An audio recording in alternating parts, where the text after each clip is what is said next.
Everyone, welcome back to Medlab success. तो आज हम बात करने वाले हैं एलिमेंट्री सिस्टम या फिर डाइजेस्टिव सिस्टम के बारे में। क्या आपने कभी सोचा है कि जो फूड हम खाते हैं वो एनर्जी में कैसे कन्वर्ट होता है? तो समझो इसको। हमारी बॉडी के अंदर एक कॉम्प्लेक्स और अमेजिंग सिस्टम होता है जिसे हम डाइजेस्टिव सिस्टम या एलिमेंट्री कैनाल कहते हैं। ये सिस्टम फूड को ब्रेक डाउन करता है, न्यूट्रिएंट्स को एब्जॉर्ब करता है और बॉडी को एनर्जी, ग्रोथ और रिपेयर के लिए जो ज़रूरी एलिमेंट्स होते हैं ना, उन्हें प्रोवाइड करता है। आज के इस वीडियो में हम स्टेप बाय स्टेप समझेंगे कि एलिमेंट्री कैनाल क्या होती है, डाइजेस्टिव ऑर्गन्स का रोल क्या है और डाइजेशन और एब्जॉर्प्शन का पूरा प्रोसेस बॉडी में कैसे होता है। तो वीडियो को एंड तक ज़रूर देखना, क्योंकि आज हम ह्यूमन बॉडी का एक बहुत ही इम्पॉर्टेंट और इंटरेस्टिंग टॉपिक को सिंपल लैंग्वेज में समझने वाले हैं। तो चलो बिना किसी देरी के शुरू करते हैं। तो सबसे पहले हम इंट्रोडक्शन को समझ लेते हैं। तो जो एलिमेंट्री सिस्टम होता है ना, उसे हम गैस्ट्रोइंटेस्टाइनल सिस्टम भी कहते हैं या फिर डाइजेस्टिव सिस्टम भी कह सकते हैं। हमारा एलिमेंट्री सिस्टम, गैस्ट्रोइंटेस्टाइनल सिस्टम या फिर डाइजेस्टिव सिस्टम रिस्पॉन्सिबल होता है इंजेशन ऑफ फूड के, मतलब फूड को हमारे माउथ तक ले जाने के लिए। डाइजेशन के लिए रिस्पॉन्सिबल होता है जिसके अंदर मैकेनिकल और केमिकल दोनों टाइप के डाइजेशन हो जाते हैं, जो break down of complex food into simpler substance करता है। न्यूट्रिएंट्स को एब्जॉर्ब करने के लिए भी रिस्पॉन्सिबल होता है और एलिमिनेशन ऑफ वेस्ट, जिसे हम इजेशन कहते हैं, मतलब रिमूवल करवाने के भी काम आता है। तो हमारा एलिमेंट्री सिस्टम का मेन रोल ये होता है। मतलब आप जिस चीज़ को खा रहे हो तो उसको वो अपने माउथ से अंदर लेने से लेकर उसे ब्रेक डाउन करने तक, उसे एब्जॉर्ब, डाइजेस्ट और एक्सक्रीट, मतलब अंदर लेने से बाहर निकालने तक जो सिस्टम काम आ रहा है वो होता है हमारा एलिमेंट्री सिस्टम। तो पहला पेज आपको क्लियर हो गया होगा। Now we move to next page. अब इस पेज में हम समझेंगे कि एलिमेंट्री सिस्टम के अंदर क्या क्या होता है, कौन कौन से पार्ट्स को वो कवर करता है। तो हमारा एलिमेंट्री सिस्टम स्टार्ट होता है हमारे माउथ से, फिर माउथ से खाना कहाँ जाता है, हमारे फेरिंग्स में, तो फेरिंग्स भी इसमें इन्वॉल्व है। उसके बाद फेरिंग्स से हमारा खाना जाता है इसोफेगस में, तो वो भी इन्वॉल्व है। उसके बाद हमारा खाना जाता है स्टमक में। हमारे स्टमक के अंदर फूड टेम्परेरीली स्टोर होता है, यहाँ पे गैस्ट्रिक जूस का सिक्रीशन होता है। गैस्ट्रिक जूस होते हैं हमारे HCl, पेप्सिन और म्यूकस, और फिर यहाँ पे प्रोटीन डाइजेशन स्टार्ट हो जाता है हमारे स्टमक के अंदर। और जो हमारा फूड रहता है ना, उसको सेमी लिक्विड में कन्वर्ट करता है हमारे स्टमक, जिसे हम कहते हैं काइम। उसके बाद हमारा खाना जाता है हमारे स्मॉल इंटेस्टाइन में। यहाँ पर मेन सिक्रीशन और एब्जॉर्प्शन का काम हो जाता है हमारे न्यूट्रिएंट्स का। उसके बाद हमारा खाना जाता है हमारे लार्ज इंटेस्टाइन में। यहाँ पे वाटर और सॉल्ट्स हमारे एब्जॉर्ब हो जाते हैं और अनडाइजेस्टेड फूड जो होता है ना, वो फिजिस में कन्वर्ट हो जाता है और फिर एनल कैनाल, जहाँ से हमारा फूड बाहर की साइड निकल जाता है। मतलब जो भी वेस्टेज मटेरियल या अनडाइजेस्टेड चीज़ें रहती है ना, वो सारी की सारी हमारे बॉडी, मतलब हमारे एनल कैनाल के थ्रू एक्सक्रीट आउट हो जाती है। इस प्रोसेस को हम कहते हैं इजेशन। तो इंजेशन से लेके इजेशन तक की पूरी प्रोसेस हमारी एलिमेंट्री कैनाल या GIT या फिर डाइजेस्टिव सिस्टम के थ्रू होती है। नाउ अब हम बात करेंगे एक्सेसरी ग्लैंड्स या ऑर्गन्स जो हमारे डाइजेस्टिव सिस्टम में काम आ रहे हैं। तो ये स्टार्ट होता है हमारे माउथ से, है ना।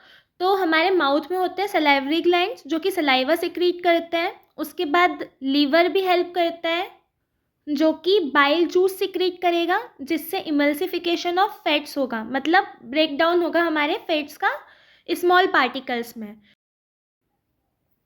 उसके बाद गॉल ब्लैडर भी हमें डाइजेशन में हेल्प करता है। ये ना, जो बाइल जूस हमारा लीवर सिक्रीट करता है उसे स्टोर, कॉन्सेंट्रेट और सिक्रीट करने में हेल्प करता है। उसके बाद बात करते हैं हम पेनक्रियाज की। जो पेनक्रियाज है ना हमारे, वो डाइजेस्टिव एंजाइम को प्रोड्यूस करते हैं और ये ब्रेक डाउन करवाती है डाइजेस्टिव एंजाइम हमारे प्रोटीन्स का, फैट्स का और कार्बोहाइड्रेट का। और ये जो एंजाइम है ना, इसे स्मॉल इंटेस्टाइन में हमारा पैनक्रियाज भेज देता है। हाँ, तो आज के इस वीडियो में हम ये जो सारे के सारे ग्लैंड्स हैं, हमारे salivary gland, liver, gall bladder, pancreas and हमारे ये जितने भी ऑर्गन्स हैं, mouth, pharynx, oesophagus, stomach, small intestine, large intestine, anal canal, इन सब के बारे में डिटेल में एनाटॉमी समझेंगे with diagram and easy explanation. तो चलो शुरू करते हैं। तो सबसे पहले इन सारे के सारे ऑर्गन्स की और ग्लैंड्स की हम अच्छे से लोकेशन देख लेते हैं कि बॉडी में ये कहाँ पर होते हैं। तो देखो, ये रहा हमारा लीवर, उसके बाद यहाँ पर होता है हमारा स्टमक और लीवर के नीचे हमारा गॉल ब्लैडर होता है। हमारे स्टमक के पीछे की साइड हमारे पैनक्रियाज होते हैं और स्टमक से नीचे की साइड जैसा सी शेप जाता है वो हमारा ड्यूडिनम होता है। उसके बाद वो जो सी शेप ड्यूडिनम हमारे स्मॉल इंटेस्टाइन में जाता है, वो स्टार्टिंग हमारी ड्यूडिनम की होती है। फिर उसके बाद इलियम आ जाता है हमारा जेजुनम के बाद। उसके बाद हमारा लार्ज इंटेस्टाइन आ जाता है जिसमें असेंडिंग कॉलोन होता है सबसे पहले, उसके बाद डिसेंडिंग कॉलोन और ये ट्रांसवर्स कॉलोन। उसके बाद हमारा रेक्टम आ जाता है, देन एनल कैनाल। और हमारे जो लार्ज इंटेस्टाइन होता है ना, उसके अंदर ऐसे पतली सी ट्यूब लाइक स्ट्रक्चर होता है जिसे हम सीकम बोलते हैं। और लार्ज इंटेस्टाइन की जहाँ से लार्ज इंटेस्टाइन में हम एंटर होते हैं उसी की ही एंडिंग पे हमारी अपेंडिक्स प्रेजेंट होती है। अब हम इन्हीं सब ऑर्गन्स को वन बाय वन पढ़ेंगे।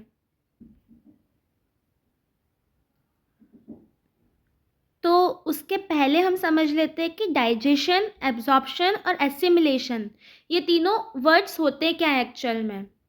तो डाइजेशन जो है ना, वो होता है हमारा breakdown of complex food into simpler substance by mechanical and enzymatic action.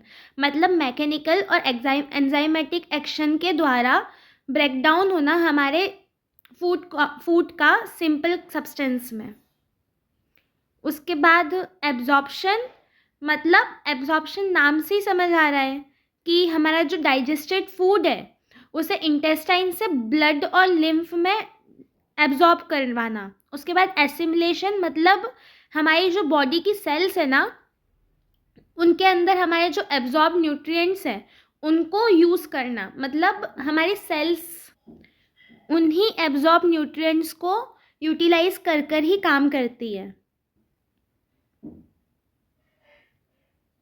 हाँ, तो अब हम बात करते हैं जीआईटी ट्रैक्ट के अंदर जितने भी वॉल्स हैं उन सब की। तो हमारा जो जीआईटी ट्रैक है ना, वो स्टार्ट होता है हमारे इसोफेगस से एनल कैनाल तक और इसके पास होती है 4 लेयर। एक होती है म्यूकोसा, सेकंड होती है सब म्यूकोसा, थर्ड होती है हमारी मस्कुलरिस एक्सटर्ना और फोर्थ होती है हमारी सेरोसा या फिर एडवेंटिशिया। तो इनको समझ लेते हैं हम।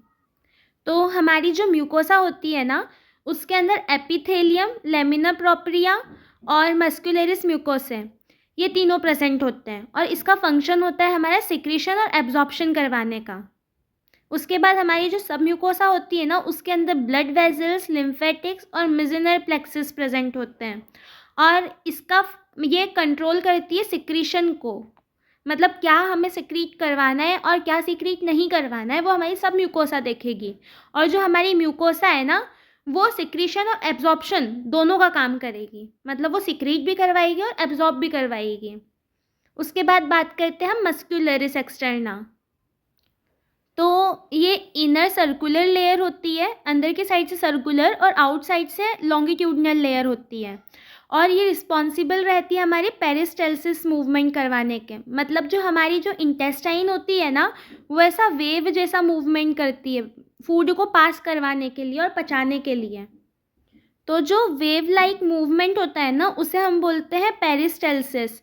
तो वो करवाती है हमारी मस्कुलरिस एक्सटर्ना। उसके बाद आ जाती है हमारी सिरोसा या फिर एडवेंटिशिया, जो कि आउटर कवरिंग होती है।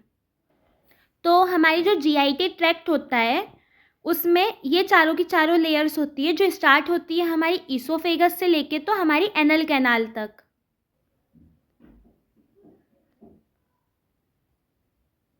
नाउ अब हम बात करेंगे ओरल कैविटी की। तो हमारी जो ओरल कैविटी होती है ना, उसके अंदर प्रेजेंट होते हैं हमारे लिप्स, हमारे चीक्स, हमारी tongue, teeth and salivary gland. Salivary gland के अंदर आते हैं पैरोटिड, सबमैंडिबुलर और सबलिंगुअल ग्लैंड्स, जो कि सलाइवा को प्रोड्यूस करने का काम करते हैं। तो ये यहाँ होता है हमारा पैरोटिड ग्लैंड, ये सबमैंडिबुलर और ये सबलिंगुअल। नाउ उसके बाद सलाइवा की कंपोजिशन की बात करते हैं कि सलाइवा के अंदर कितनी मात्रा में क्या प्रेजेंट होता है। तो जो वाटर होता है वो 99% प्रेजेंट होता है, अमाइलेज प्रेजेंट होता है, म्यूसिन प्रेजेंट होता है, लाइजोजाइम प्रेजेंट होता है और आईजीए एंटीबॉडी प्रेजेंट होती है। उसके बाद जो हमारा सलाइवा है वो उसका काम होता है ल्यूब्रिकेशन करवाना, मतलब एक वाटरी मीडियम प्रोवाइड करना। उसके बाद कार्बोहाइड्रेट डाइजेशन यहाँ से स्टार्ट हो जाता है और एंटीबैक्टीरियल एक्शन करवाना। हमारे सलाइवा में बहुत सारी एंटीबैक्टीरियल प्रॉपर्टीज़ प्रेजेंट होती हैं। और उसके बाद इसके क्लिनिकल सिग्निफिकेंस की बात कर लेते हैं। तो यहाँ पर मम्स होते हैं, जो कि हमारा पैरोटिड ग्लैंड होता है ना, हमारा सलाइवा प्रोड्यूस करने वाले ग्लैंड्स में से एक ग्लैंड होता है पैरोटिड। उस ग्लैंड में इन्फेक्शन हो जाता है, उसे हम मम्स कहते हैं। और फिर जेरोस्टोमिया, मतलब ऐसा ड्राई माउथ होने लग जाता है, सलाइवा की कमी, उसे जेरोस्टोमिया कहते हैं। ये हमारी माउथ से रिलेटेड डिसीजेस हैं। नाउ उसके बाद जब फूड हमारा माउथ में जाता है, माउथ से हमारा चब वब के वो जाता है फेरिंग्स में। तो फेरिंग्स में क्या क्या होता है वो समझते हैं। तो फेरिंग्स के पहले हम पार्ट समझेंगे। फेरिंग्स के होते हैं 3 पार्ट्स। एक होता है नेजोफेरिंग्स, नोज़ वाला, मतलब ये नोज़ वाला यहाँ वाला एरिया। उसके बाद ओरोफेरिंग्स, ये हम खाते हैं उसके वाला एरिया। उसके बाद लेरिंगोफेरिंग्स, मतलब ये जहाँ पे लेरिंग्स आ जाता है ना हमारा, वो वाला एरिया। इसका फंक्शन होता है फूड को पास करवाना ईसोफेगस तक। और एक और चीज़ रखना कि फूड का और एयर का कॉमन पैसेज भी हमारा फेरिंग्स ही होता है। उसके बाद हम बात करेंगे ईसोफेगस की। फेरिंग्स के बाद से स्टार्ट होती है हमारी ईसोफेगस। तो ईसोफेगस है ना हमारा, उसकी लेंथ होती है 25 सेंटीमीटर। इसके अंदर स्पिंक्चर्स प्रेजेंट रहते हैं, जिसमें अपर स्पिंक्चर होता है, उसे हम बोलते हैं अपर ईसोफेजियल स्पिंक्चर। और उसके बाद लोअर को हम बोलते हैं लोअर ईसोफेजियल स्पिंक्चर। उसके बाद इसके क्लिनिकल डिसऑर्डर्स जो होते हैं हमारे, वो एक आता है गर्ड, बैरेट ईसोफेगस और एस्टेलिसिया। जो हमारा गर्ड्स होता है ना, वो होती है हमारी गैस्ट्रोइसोफेगल रिफ्लक्स डिसीज। मतलब इसमें क्या होता है, हमारे स्टमक में जो एसिड होता है वो वापस हमारे ईसोफेगस में आना शुरू हो जाता है। इस डिसीज़ को हम बोलते हैं गर्ड। उसके बाद जो बैरेट्स ईसोफेगस होता है ना, इसमें जो गर्ड डिसीज़ होती है, जिसकी वजह से एसिड ऊपर आ रहा है हमारे ईसोफेगस में, वो बार बार लॉन्ग टर्म तक अगर ये ऐसा होता रहता है, तो इस वजह से हमारी जो ईसोफेगस है उसकी लाइनिंग्स चेंज होने लग जाती है, थोड़ी ख़राब होने लग जाती है, जिससे ईसोफेगल कैंसर का भी रिस्क रहता है। उसे हम बोलते हैं बैरेट्स ईसोफेगस। उसके बाद जो एचलेसिया है ना, उसमें हमारा जो लोअर स्पिंक्चर होता है हमारे ईसोफेगस का, वो खुल नहीं पाता है, मतलब उसको ओपन होने में बहुत मुश्किल होती है, मतलब ख़राब हो जाता है। तो हमारा जो, मतलब नॉर्मल सी बात है, अगर नीचे का स्पिंक्चर काम ही नहीं कर रहा है, ओपन ही नहीं हो रहा है, तो हमारे स्टमक में इजीली फूड नहीं जाएगा। तो यही प्रॉब्लम आ जाने लग जाती है हमारे एस्टेल्सिया में।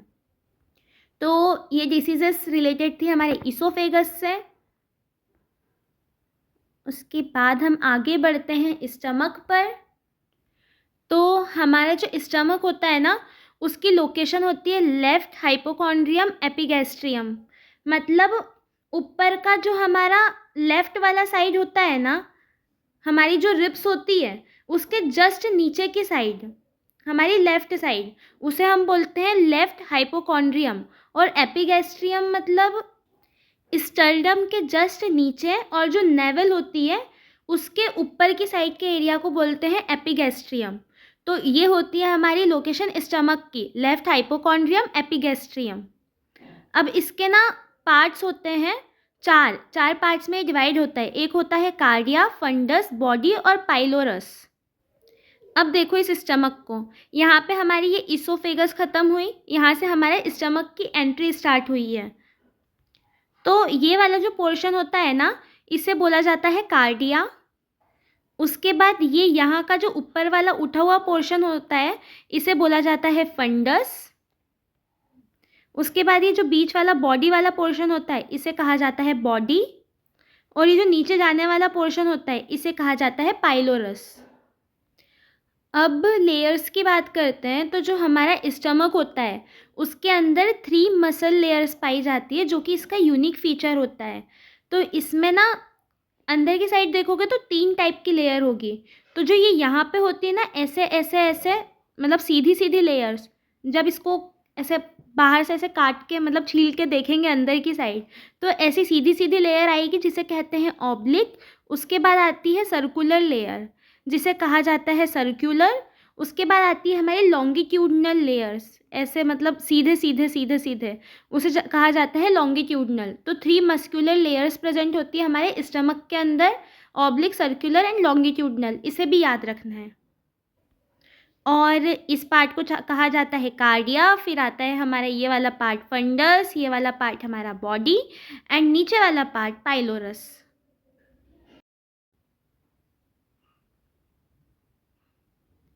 अब यहाँ पर एनिमेशंस में बताया गया है कि हमारे स्टमक के पास 3 इम्पॉर्टेंट पार्ट होते हैं, जिसका काम होता है स्टोर फूड, ब्रेक डाउन करना फूड का, और लिक्विड में मिक्स करना। जिसमें सबसे पहले ये इसोफेगस की एंट्री है, उसके बाद कार्डिया, फिर बॉडी, पाइलोरस। और इन सब के काम भी बताए हुए हैं कि कार्डिया में क्या होता है, बॉडी में क्या होता है, और पाइलोरस में क्या होता है। हमारे कार्डिया जो रहता है उससे फूड हमारा बॉडी के अंदर आता है। ये हमारा बॉडी जो रहती है वो मेन सेंट्रल एरिया रहती है, और जो पाइलोरस रहता है वो वापस हमारे खाने को पहुंचा देता है हमारे स्मॉल इंटेस्टाइन में। नाउ अब हम बात करेंगे गैस्ट्रिक ग्लैंड्स, फंक्शंस और क्लिनिकल कोरिलेशंस रिलेटेड टू हमारे स्टमक। अब देखो, हमारा जो स्टमक की लाइनिंग होती है ना, उसके अंदर छोटे छोटे टाइनी टाइनी ग्लैंड प्रेजेंट होते हैं, जिसे हम गैस्ट्रिक म्यूकोसा भी कहते हैं, जो कि सिक्रीट करते हैं हमारे गैस्ट्रिक जूस को, जो कि डाइजेस्ट करवाता है फूड को। और मेनली ये फंडस और बॉडी वाले रीजन में होते हैं। और ये जो ग्लैंड्स होते हैं ना, इनके पास 4 टाइप के डिफरेंट सेल्स प्रेजेंट होती है, जो कि उनके अलग अलग काम करती है। तो इसमें सबसे पहली सेल होती है चीफ सेल, जो कि पेप्सिनोजन को सिक्रीट करती है। और जो पेप्सिनोजन रहता है ना, वो बाद में कन्वर्ट हो जाता है पेप्सिन में, और वो डाइजेस्ट करवाता है प्रोटीन को। और फिर हमारे पैराइटल सेल्स आ जाते हैं, जो कि HCl सिक्रीट करते हैं और इंट्रिंसिक फैक्टर्स को सिक्रीट करते हैं, जो कि हमारे विटामिन B12 के एब्जॉर्प्शन में काम आते हैं। उसके बाद म्यूकस सेल्स होती है, जो कि म्यूकस को सिक्रीट करती है, जो कि प्रोटेक्ट करता है स्टमक लाइनिंग को, क्योंकि हमारे स्टमक के अंदर HCl भी होता है। उससे हमारी जो स्टमक की लाइनिंग्स होती है ना, वो ख़राब हो सकती है। उसके बाद आती है हमारी G सेल्स, जिसे हम गैस्ट्रिन भी बोलते हैं। वो स्टिमुलेट करती है एसिड सिक्रेशन को।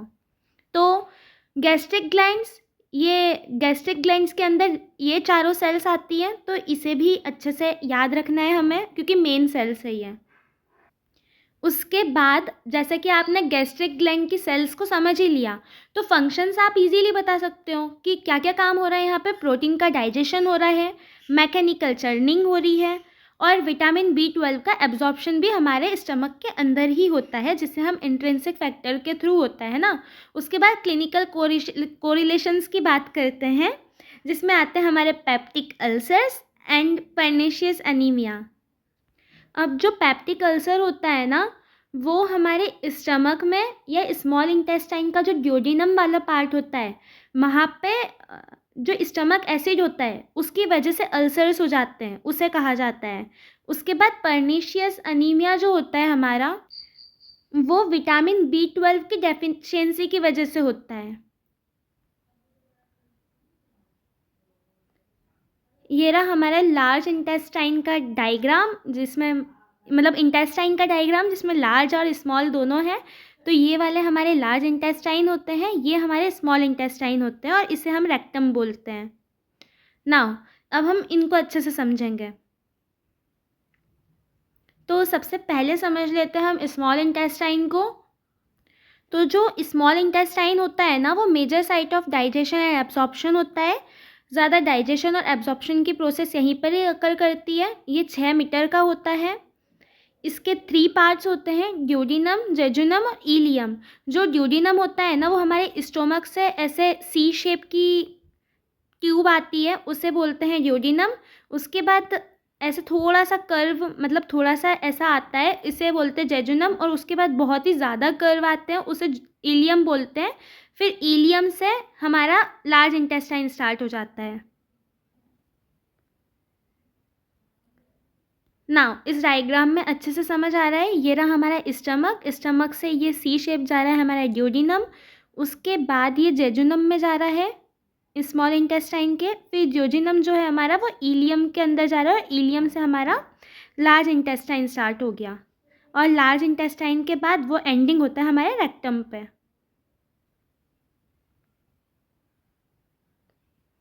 नाउ जो यहाँ पर बताई गई है सबकी प्रॉपर्टीज़, तो जो ड्यूोडेनम होता है वो सी शेप होता है, रिसीव करता है बाइल प्लस पेंक्रियाटिक जूस को, और ब्रेनर्स ग्लैंड्स के अंदर होते हैं। उसके बाद जो जेजुनम होता है उसकी थिक वॉल होती है, और इसके पास प्लीके सर्कुलर्स जो होते हैं वो ज़्यादा होते हैं। उसके बाद जो इलियम होता है उसके पास प्रेयर्स पैचेस होते हैं। नाउ अब हम बात करते हैं इंटेस्टिनल वेलाई की। तो जो देखो, नॉर्मल सी बात है, कोई सा भी ऐसी सरफेस है, प्लेन सरफेस, उसके ऊपर ऐसा ऐसा ऐसा ऐसा विलाई टाइप कुछ है, तो ये इसलिए होता है क्योंकि ये मूवमेंट करवा सके अच्छे से, और सरफेस एरिया को इंक्रीज़ करता है ये एब्जॉर्प्शन करवाने के लिए या सिक्रीशन करवाने के लिए। तो यहाँ पर भी यही लिखा है कि जो इंटेस्टिनल वेलाई होता है ना, वो इंक्रीज़ करता है सरफेस एरिया, और ये कंटेन करता है लैक्टियल्स को। उसके बाद हमारे स्मॉल इंटेस्टाइन के अंदर होती है enzymes, maltase, sucrase, lactase and peptidase. ये हमारे फूड के ब्रेकडाउन करने में काम आती है। अब एब्जॉर्प्शन की बात कर लेते हैं। तो जो कार्बोहाइड्रेट है ना, वो ग्लूकोज में मतलब ग्लूकोज के फॉर्म में कन्वर्ट होके एब्जॉर्ब होता है। उसके बाद प्रोटीन से हमें अमीनो एसिड्स मिल जाते हैं, और फैट से काइलोमाइक्रोन्स मिल जाते हैं। इन्हें एब्जॉर्ब करते हैं हमारे स्मॉल इंटेस्टाइन के थ्रू। नाउ अब हम बात कर लेते हैं लार्ज इंटेस्टाइन की। तो हमारा जो लार्ज इंटेस्टाइन रहता है उसकी लेंथ होती है 1.5 मीटर। इसके पार्ट्स होते हैं सीकम, मतलब ऐसी पतली सी ट्यूब होती है हमारे लार्ज इंटेस्टाइन के अंदर। फिर अपेंडिक्स, जो कि इधर की जहाँ से स्टार्ट होता है उसकी एंडिंग पे होती है, कॉर्नर पे। उसके बाद कॉलोन, ये जो पोर्शन होते हैं इन्हें कॉलोन कहा जाता है, जिसमें पहला आता है हमारा असेंडिंग कॉलोन, फिर ये ट्रांसवर्स कॉलोन, और नीचे की साइड डिसेंडिंग, और इधर की साइड जो आधा जाता है उसे कहा जाता है सिग्मोइड कॉलोन। उसके बाद रेक्टम और एनल कैनाल, ये हमारे सारे के सारे लार्ज इंटेस्टाइन के पार्ट होते हैं। इनका फंक्शन होता है वाटर को एब्जॉर्ब करवाना, विटामिन के का प्रोडक्शन करवाना, और फीसिस का फॉर्मेशन करवाना।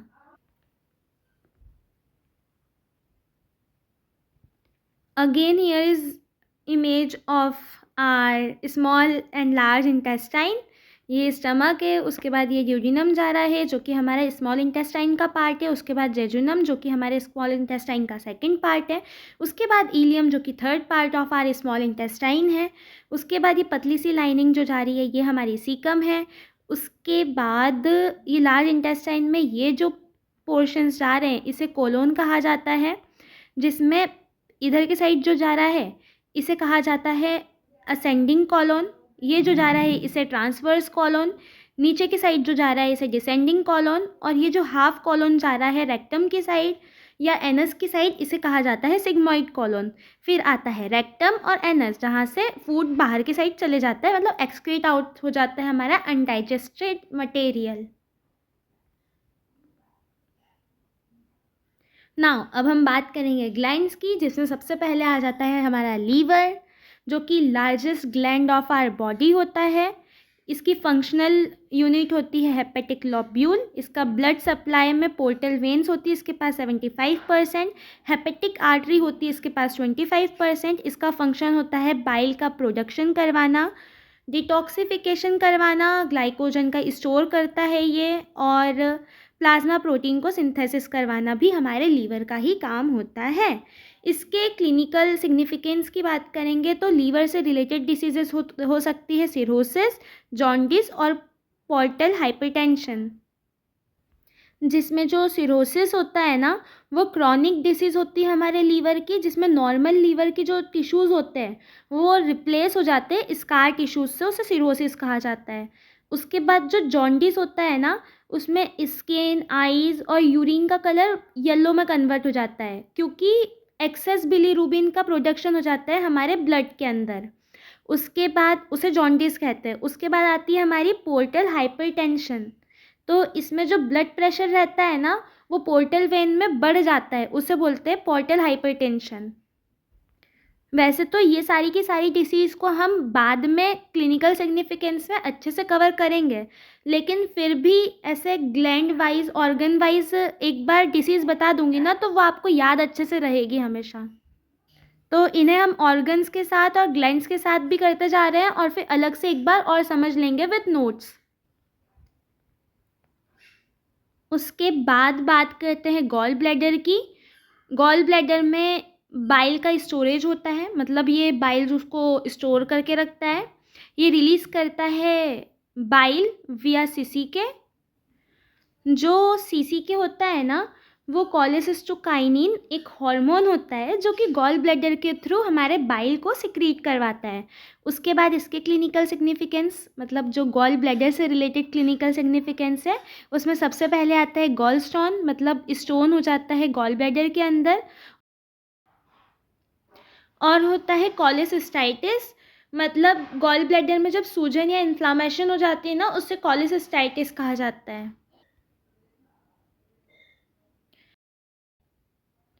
फिर हमारा दूसरा ग्लैंड है पैनक्रियाज। ये भी बहुत ज़्यादा इम्पॉर्टेंट ग्लैंड है हमारे डाइजेशन में, जो हेल्प करते हैं उन ग्लैंड्स में से। तो जो हमारे पैनक्रियाज होता है ना वो डुअल ग्लैंड होता है, वो एक्सोक्राइन हार्मोन्स भी सिक्रीट करता है प्लस एंडोक्राइन हार्मोन्स भी सिक्रीट करता है। एक्सोक्राइन में वो सिक्रीट करता है trypsin, chymotrypsin, lipase, amylase. And endocrine जिसे हम आइलेट्स ऑफ लैंगरहैंस भी कहते हैं उसमें इंसुलिन, ग्लूकागॉन। और उसके क्लिनिकल सिग्निफिकेंस होते हैं पैनक्रियाटाइटिस, मतलब पैनक्रियाज में जब इन्फ्लामेशन हो जाती है उसे कहा जाता है पैनक्रियाटाइटिस। और डायबिटीज़, मतलब ऐसे शुगर वगैरह हो जाती है ना उसे कहा जाता है डायबिटीज़। तो ये दोनों डिसीज़ हमारे पैनक्रियाज से रिलेटेड हो गई। और जो हमारा पैनक्रियाज रहता है ना वो पैनक्रियाटिक जूस सिक्रीट करता है। और ये जो पैनक्रियाटिक जूस रहता है ना वो बहुत सारे different type of food particles को मतलब ऐसे ब्रेक डाउन करने का काम करता है स्मॉल इंटेस्टाइन के अंदर, स्पेशली ड्यूडेनियम के अंदर।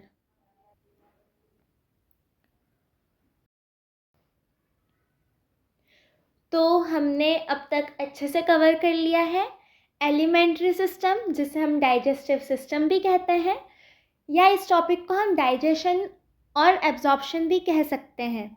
इसकी सारे के सारे ऑर्गन्स जो भी हमारे डाइजेशन में यूज़ आएंगे उसकी पूरी की पूरी एनाटॉमी अच्छे से कवर कर ली, उन ऑर्गन्स के अंदर क्या क्या होता है, और हर ऑर्गन से रिलेटेड पर्टिकुलर हमने एक एक ऑर्गन की अलग अलग सिग्निफिकेंस देखे हमने, क्लिनिकल सिग्निफिकेंस, जिससे आपको क्लियर रहे कि कौन से ऑर्गन से रिलेटेड वो डिसीज़ है।